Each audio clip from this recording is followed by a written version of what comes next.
Hello, and welcome to Clark Art Talks. I'm Kendall Larson, the Art Gallery Director. Please be aware this Zoom lecture will be recorded and posted to our website, artgallery.space.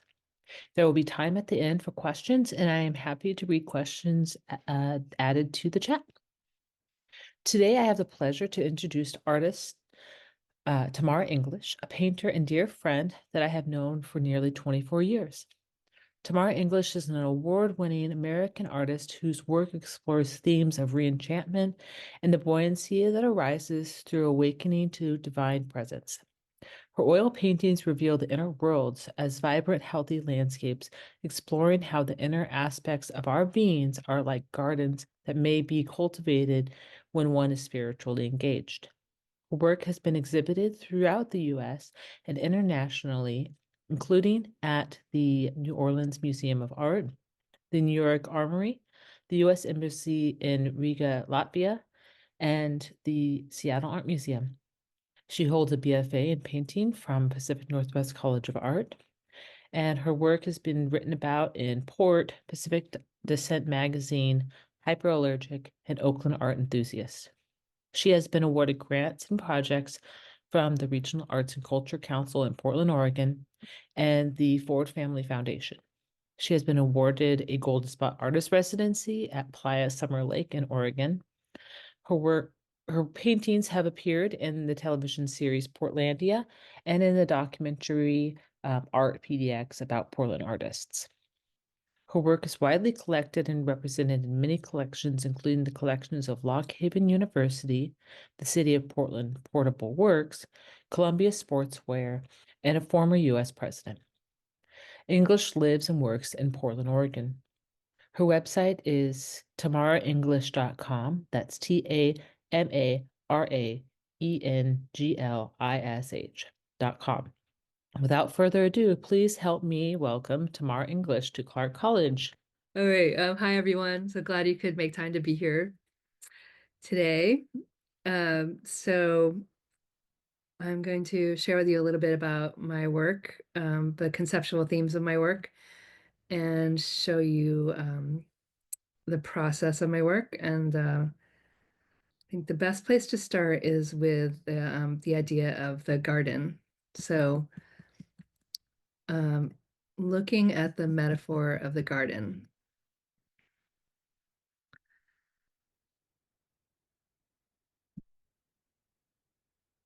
So I started this body of work, Baird and See Within, a little over a year ago, and I was considering the idea of the inner life and how to tend to our inner life, um, how we tend to our inner life, how we the effects of spiritual engagement on our inner life, and the difference that it makes.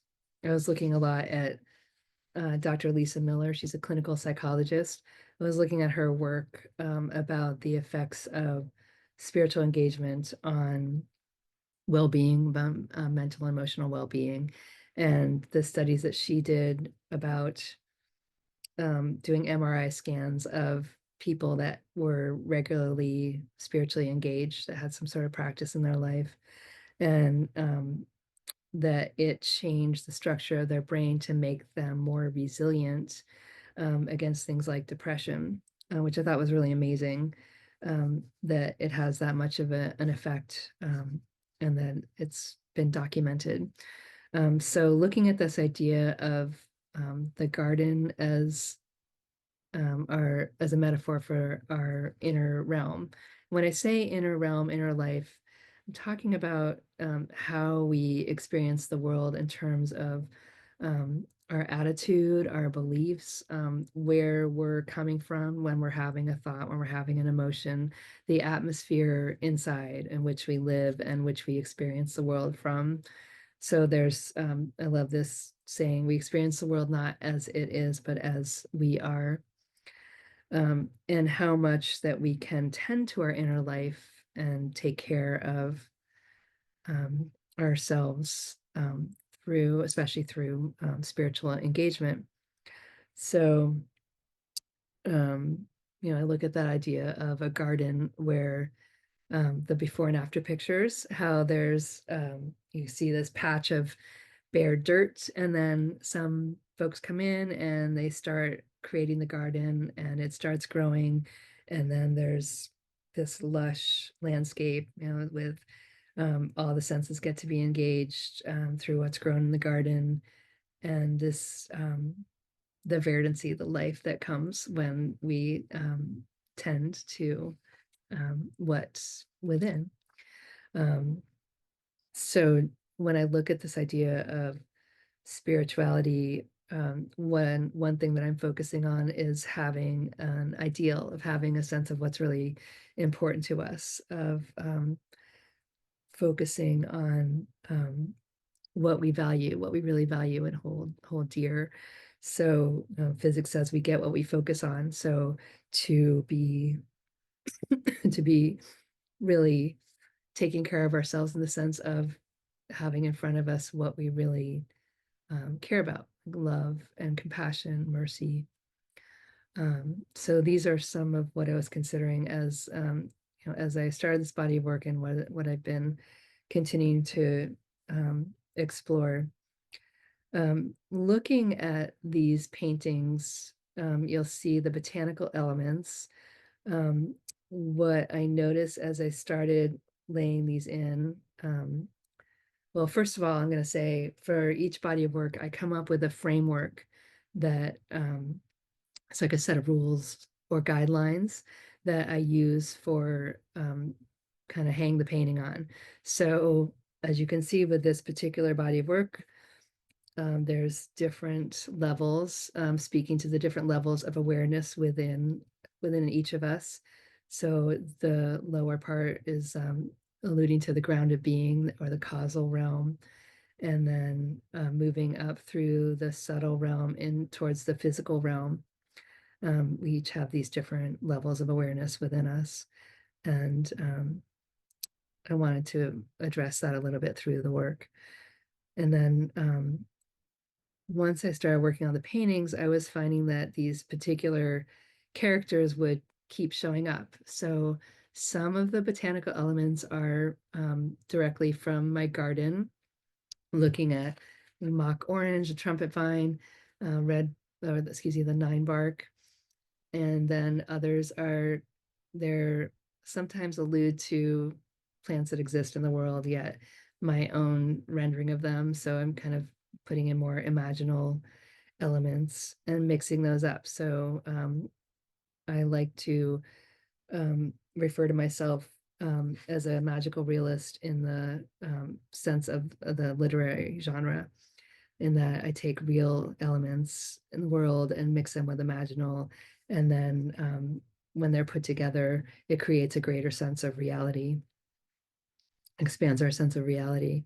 So each of these fronds, you'll see they're stylized. Like they don't look so much like I was drawing from life. I like them to have a sense of this stylization. I look a lot at decorative elements in different cultures, and I like that sense of rhythm that the decorative elements can bring. So you'll see that in the way the leaf shapes are placed. I want this sense of musicality to be running through the paintings. So the rhythm of where the leaves are placed is important to me. And I also was looking at different qualities. So as I've been developing this body of work, there's 3 main palettes and then a few other palettes that have also emerged. And then I've got some new ones that I'm exploring in the studio. So this particular palette, I call the magenta palette, and the quality that I associate with it is joy. So as I've been working on these paintings, this particular palette, that's the quality that I'm finding with it. There's actually been studies done that show that high chroma colors can actually cultivate joy within us. So empirically proved. Here's another of the main palettes, the light blue palette. This quality I associate with this color is optimism, a sense of buoyancy, upliftment. And with this palette, I do vary both the characters or archetypes, the botanical elements that show up, as well as the overall palette. Um, and what you're seeing with each of these is what I call the spirit fronds, these line shapes. They're rising up to more of the physical elements. So these line drawings are the imaginal or the idea that is on its way to coming into form. This palette is associated more with peace or calmness. I like to take the framework or the rules of a particular body of work and then explore within that framework different combinations, different elements to keep trying different things so that I'm always moving the work forward. So this is more of an exploratory palette. And when I was working on this painting, I was doing a lot of glazing. That was really a driving force of this particular one, was pushing the glazing of the botanical shapes.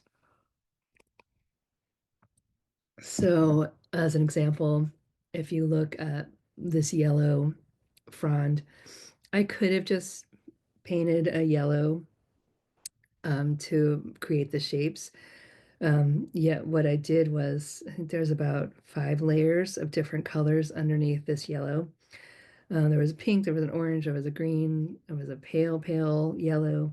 And each of those layers of glazing has informed the subtle shifts that you see in the leaf shapes here. So I just love that about glazing, that you can get these effects and colors that just, they wouldn't exist if you just took it from your palette and put it on the canvas. I like also the depth or atmospheric quality that gets created even within the small shapes, like a leaf shape. You can get some really great variations through glazing. And this particular palette is, to me, about the quality of transformation.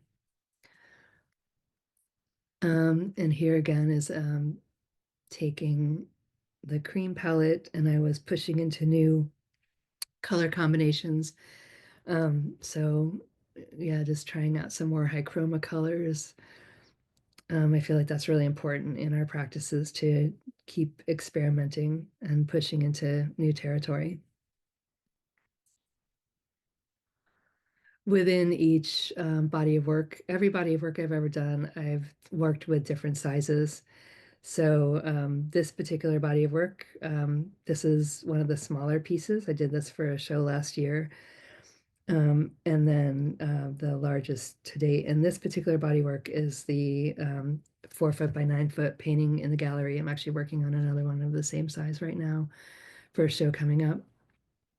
And I like to see within how scale shifts affect the different elements of each body of work. So yeah, I find that so fascinating of what happens in a tiny painting compared to a large painting, and what becomes important, what really stands out. I think it's a great way to explore the aspects of what the choices we make in a body of work. So I wanted to share the process of creating this the 4 by 9 foot painting that is in the gallery. And I start with a sketch. It's kind of a mapping out of where things are going to go. And then took that sketch and mapped out on the canvas itself. And then, as you can see, this is the underpainting for the painting. I remember a teacher saying to me to always be working on a painting as if it's going to be finished any minute. So to keep moving around on to different parts of the painting And I find that I do that as I get closer to the completion of a painting. At the beginning, especially when it's a painting of this size, I do tend to work from one side to the other, or sometimes from start at one end, then go to the other end, and then work to the middle. So you'll see as we go through these slides, the approach that I took with that, moving through the different fronds here. Then I'm gonna fix this screen so I'm able to put it in. Sorry about the movement here.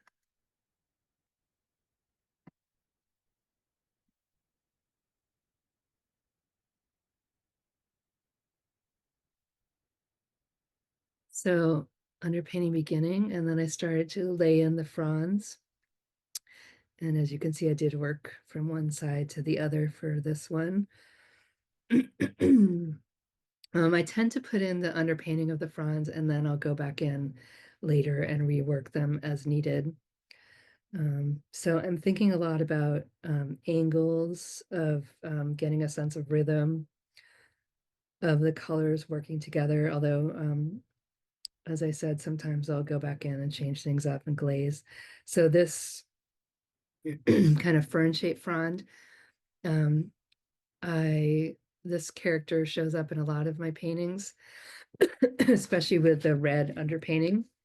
I just find that combo of doing a really bright cadmium red and then layering Veronese green on top just really dynamic. I love the way it reads on the canvas. I think that's probably perfect, actually. Okay. Thank you, Tamara. I am so sorry. I will, I'll get this edited tonight and send it back to you. You know what? Thank you, because I feel like that was it was great to get a do-over. How often do you get to do that? Yeah, the technical stuff was smoother. And for some reason, it's not letting me control the recording at all. So maybe I might have to call you or text you if I can't find it on the Zoom account. But it should be on there. But if I can't, I might have to ask you to, we'll figure it out. Yeah. Okay, so there you can see the next layer of painting coming on top, and I had decided what to do with that layer here. I will keep going here with showing this. Oh, and then this was another, the pink here. I was looking at the underpainting again and how to bring some subtle shifts in color into the finished painting. So, um,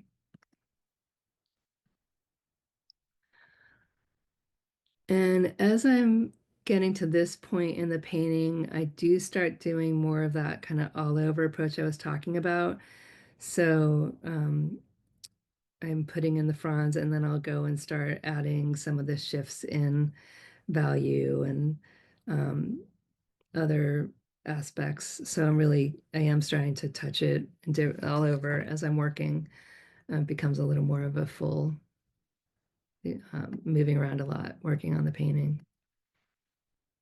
And sometimes I'll have a sketch of what I'm going to do. It feels like a map, and I'll start putting in something, and it just won't work. Like this is a sage. I had it over on the other side, but it just wasn't working. So I will move things around. The sketch is not set in stone, so to speak. It's something I play with as I continue to work. And one thing I do notice that I do is get most of the top part of the painting in place. I'd say I get it to like 85%. And then I start to add the spirit fronds.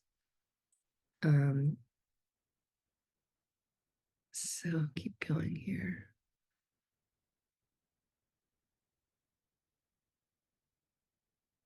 And then I usually work my way, as you see, across. Sometimes I start from the right, sometimes I start from the left. I do also make a sketch or map of what's going to go, what kind of fronds I'm going to do on the bottom. So I am working from a sketch of that. And then you get to the finished piece. This took about a month of work in the studio to complete this. One thing I do want to point out before we move on, here's a great example of glazing. This sage added a purple glaze. So there's, yeah, always little touch-ups that are going on throughout the process. I don't just say, this part's finished, I'm going to work over here now. I do that moving back and forth and getting it all to harmonize on the canvas. And one thing, I have this, I don't know quite how to describe it. There's a certain thing that happens when a painting is done that I feel inside, that I just, it's like the painting all just starts working together, starts singing. Um, it's remarkable. It's really cool. It's like, oh my gosh, this is done. Okay, here it is. I remember having a mentor, and he would say he got really sad when a painting was done because he loved painting so much that he didn't want to finish, but then the paintings would finish. So move on to the next one. So let's see. I think I'll talk a little bit more about my process now. Keep this one up in case we want to refer to it again. So as I said, I work in specific bodies of work. I do a lot of research in my practice. So I read mostly through reading. I like to find different kinds of research online. So in my daily practice, that includes kind of taking in information, tracking things down, looking at art. I think that's a really important thing to be doing, looking at different kinds of art. When I go into my studio, I approach my practice as there's the work that I'm creating that's going to go to the exhibitions that I have coming up. So I have my, these are getting ready for the exhibition. And usually I've planned the exhibition. So I'm putting things aside. I've got specific sizes that I'm going to be sending to them, to the gallery. Right now I'm getting ready for a show at the Climber Museum in Ellensburg, Washington. So I'm kind of filling in what's needed for that from the list of what I decided to show.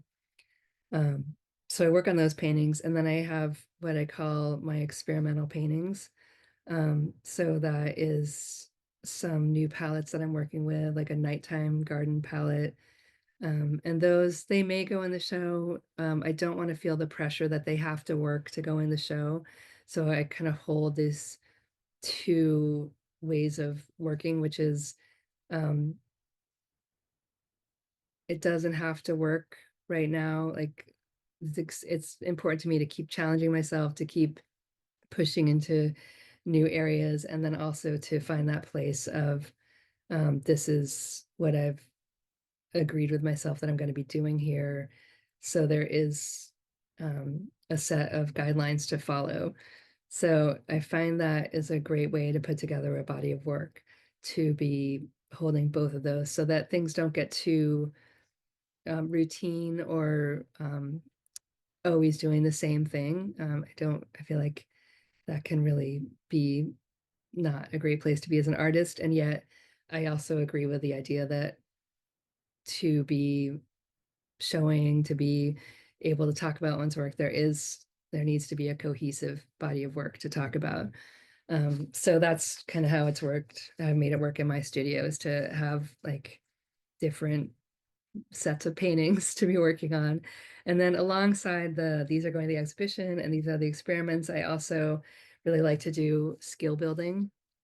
I feel like that's also a really important part of the process for me, is to keep improving my skills as a painter. And one way that I've approached that is to not just say I'm going to get better overall as a painter and just keep painting, although just keeping painting does have its merits.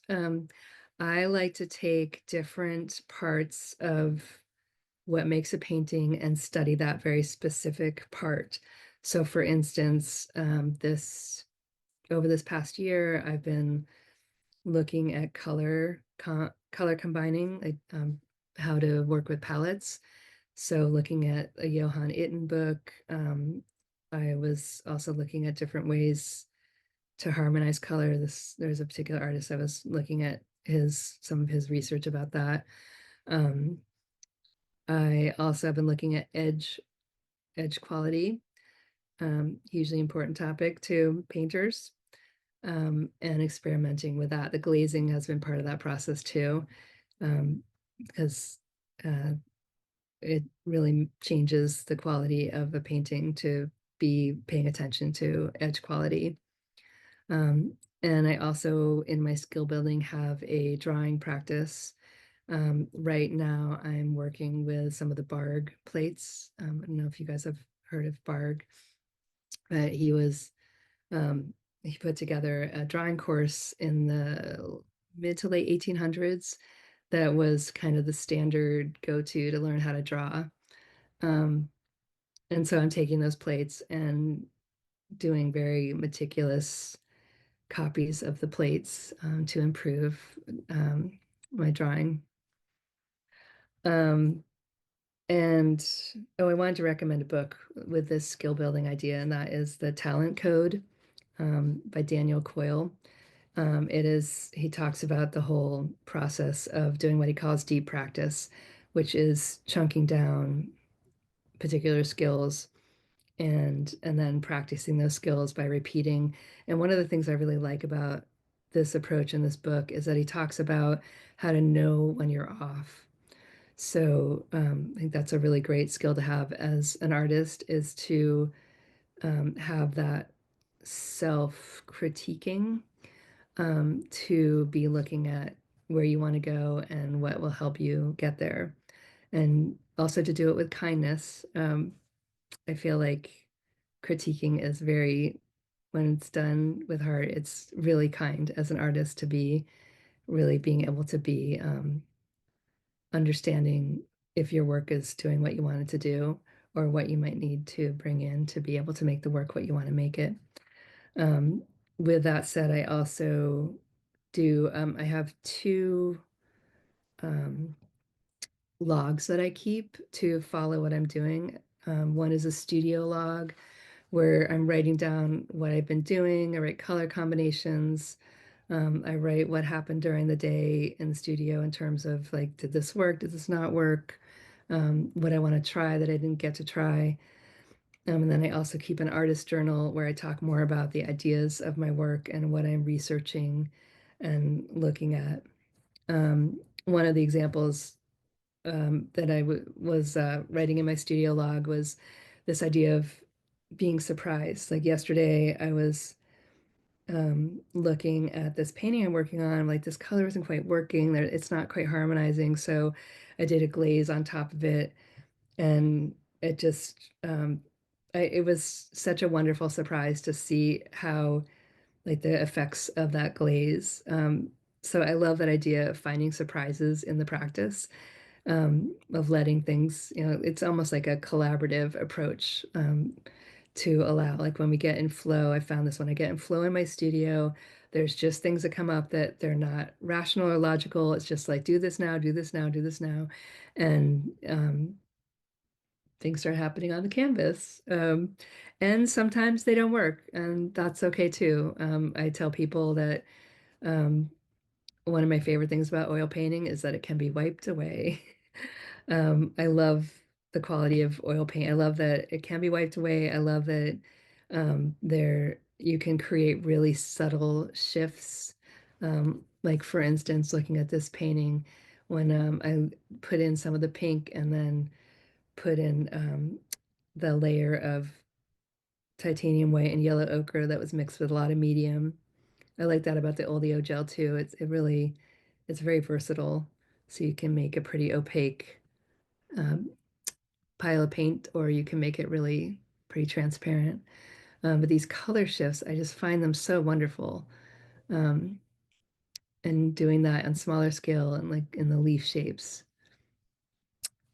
I also like that you can work really thick or thin with it. For a while, I was really approaching my painting practice using a lot of texture. For about 6 months, I only painted with a palette knife, and that was just really enjoyable because you learn how to really use big chunks of paint to lay down. I was doing figurative painting while I was doing that. It was just great. This this particular body of work, I was looking at a lot of classical painting approach. So it is kind of a different approach. And I think that's important to do in a painting practice, is to bring in both learn and bring in different techniques to really experiment with what's possible with the paint and what will be, kind of a natural fit for us in our painting practice. I think I'll stop there and see if there's any questions.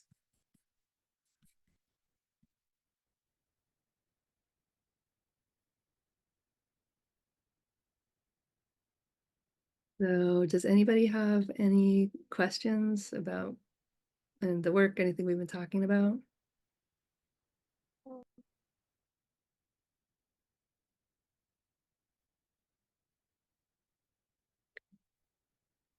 Feel free to type the questions in the chat too if you'd like. I'm happy to read them.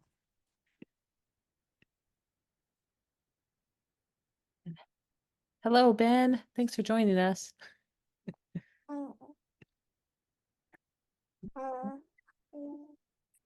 Theodore.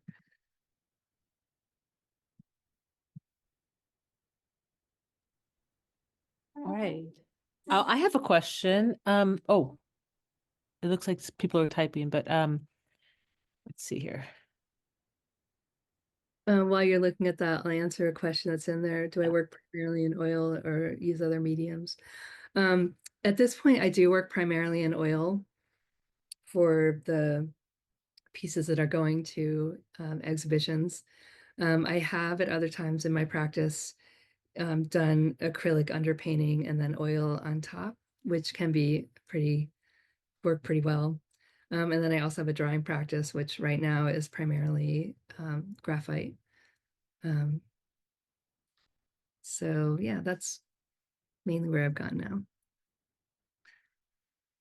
Okay, question about the glazing technique. So how I do, someone's asking, how do you do the glazing technique? So for me, I like to work, when I'm doing glazing, I let the first layer dry to the touch usually. And then I take the oleo gel and mix it on my palette with just a little bit of paint and really get it thoroughly mixed, and then apply that to whatever I'm glazing. If I'm doing a big layer, sometimes I will take a big sheet of newsprint and put it on over what I've glazed. I find that that can sometimes help create a more, if it's a big area I'm glazing, that'll create a sense of consistency in the color. I think newsprint is a really wonderful tool for oil painters. If you want to soak up some of the paint, if it's getting mushy, it can create some pretty interesting texture and depth when you learn how to use it with different kinds of thicknesses of paint. And then if I'm doing multiple layers of glaze, keep mixing that color and put it on top. I do find mixing on the palette before I start, it's really an important part of the process to mix it thoroughly on the palette and then apply it. When I was working with a more liquid medium, the Galkin Light, I found that it was much better to have some paper plates available because it gets so liquidy. Um, Although I gotta say, moving to the oleo gel, the Galkid Light has a very small amount of time before it gets kind of gooey and weird and doesn't really work as well. The oleo gel stays really nice and smooth and slippery for a long time. sometimes a little too long. It takes a long time to dry. So if you want a faster drying time, the oleo gel might not be the medium for you. Okay, let's see. We got a question about how long does it take in terms of letting things dry and working within a piece of work for you? Yeah, knowing to Andrew's asking, knowing to be quite long to take from days to weeks for my work on oil paint. Yes. Yeah, that's one thing about oil paint. It can take a long time to dry. That was when I was working with the Galcan light, it would take a much shorter time. It could even be 24 hours, definitely 48 hours. The oleo gel is a different story. It can take, especially when the weather's and when it's kind of moist outside, it can take up to a week to dry. So that's just built in to knowing it's going to happen. I have had times where I've sent paintings to a gallery. It's been rare, but it has happened where I've asked the gallery just to, maybe don't just be careful with it. So once in a while, when recommended, but sometimes that happens. Um, yeah, with once I realized that with the glazing, it didn't have to be thoroughly dry, it just dried to touch. That kind of helped be able to move things along quicker.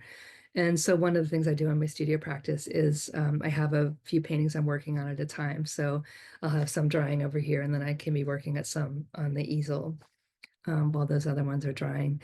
Oh, and if you, speaking of drying time, if you are varnishing your work, Gamblin made this product called Gambar that you can actually varnish a painting before it's completely dry. It's amazing. Just has to be dry to the touch. It's been such a wonderful thing to be able to use if time is of the essence and paintings need to be varnished. Tamara, before you move on to the next question, I was curious on that note. You mentioned working on multiple paintings at once as a way to kind of deal with drying time and that sort of thing. And you mentioned having experimental paintings and then the paintings that need to be, kind of your on-point paintings for shipping to gallery. But I'm kind of curious, when you're working across multiple paintings, how often do you find that an idea, a visual idea, or repetition starts to kind of echo through the multiple canvases that you have open at the same time?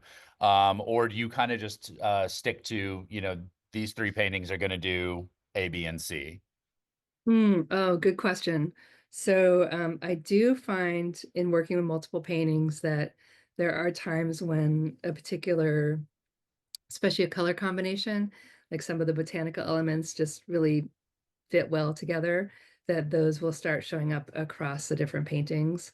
Um, so, and then I tend to work on the same phases of paintings together. So if I've mixed a particularly enjoyable pink, let's say, it will show up like in each of the paintings. So yeah, if something's really like a glazing combos getting really working, like when I found that sage color, it was like, well, sage leaves they're purplish, they're gray, green, purple. Like I really want to get that sense of a fuzzy sage leaf.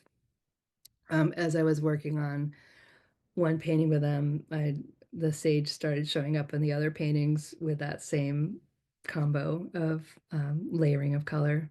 Does that answer your question, or was there something else about that? No, that's perfect. Yeah, I think these are just the kinds of insights that a longtime painter kind of is so uniquely able to share with beginners, and just thinking about working in multiples is important already. So thank you. Yeah, yeah, and I would really recommend working in multiples, even to the point where sometimes I will put up a canvas if I'm really needing to loosen up, and like it may be something that I've painted on and ready to paint over, and just take brushes in both hands or palette knife and just put paint all over the canvas just to get some paint moving, to get myself moving, to get some new idea. Just I like to loosen up. So yeah, I just feel like um, sometimes that's a really great way to keep things from getting too precious or tight. I think painting really fares well with um, being loose in approach in a way, like really trying new things, like really experimenting. So, and multiple paintings are great for that. The title of the pieces, I look at poetry, ancient poetry.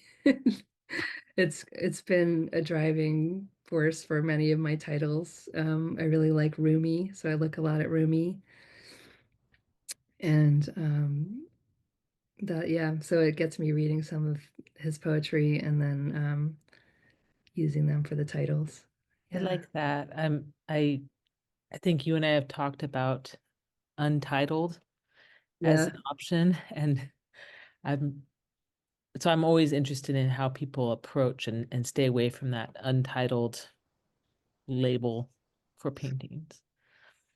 Yeah, it's I think it helps to I feel like that kind of puts the seal on the painting, like this painting is done and ready to go out into the world. That's because it is usually the one of the last things I do is name the painting and then write the title on the painting, sign it, wire it, you're ready to go.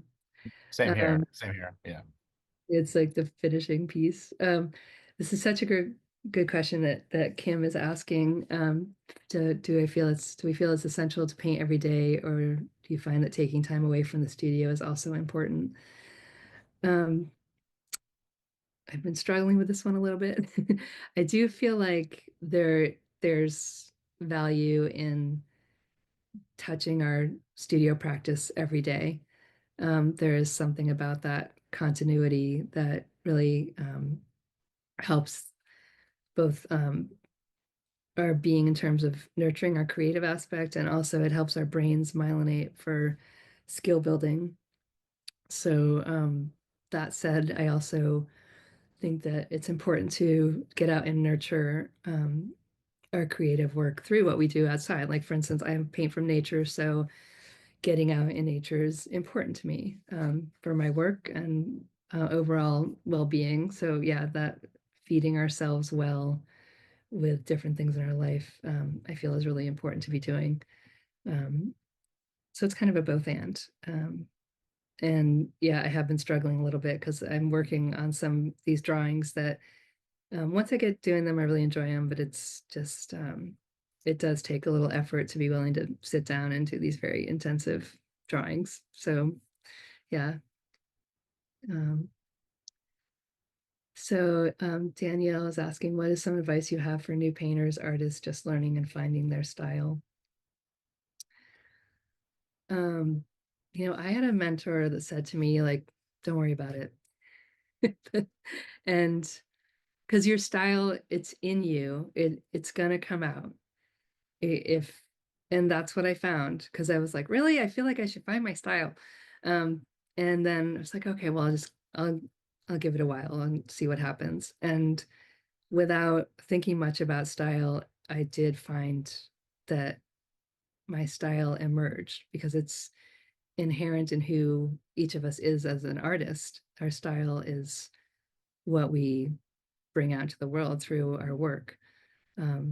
So I feel like I would answer that question by saying, um, do your skill building, show up to your practice. Um, and I say this, I would say in terms of like, if I was going to give somebody professional advice, the big one is to take care of your work, to keep showing up to your work. Like really, I think the style emerges from that place. I've done a lot of different kinds of bodies of work. Looking at them, they different subject matter, and yet there is so much there you can see my style throughout them. It just shows up. Okay, so just make this a quick answer. How do you deal with artist block? Yeah, that happens sometimes. Sometimes I just paint anyway. I just make myself go paint, and that's a time to pull out the paintbrushes and just smear all over the canvas, find some newsprint, scribble on it. I just keep moving with showing up to the work, and also to take care of yourself. I feel like finding a sense of being really kind to ourselves as artists is really important. So don't hold yourself to a high standard in terms of what you want to bring into the world, and then go into your studio and let go of that high standard and just find a sense of I'm going to say it, joy in your work, even in the struggle, because it's there. May not always feel like it. I think it's a really good question, because we really, as artists, have something important to bring into the world, and the world really needs art right now. So to find your way to keep showing up is everything right now. So thank you for the questions. I think we'll call this Okay. complete. Thank Yeah. you so much. Yeah. So get back to work now. Thank you so much. This was wonderful. Thank you so much. Thank you, students. Let's hear from the class so that she knows you're here. Yeah, there we go. All right. Yay. Thanks, everyone. Thanks, Kendra.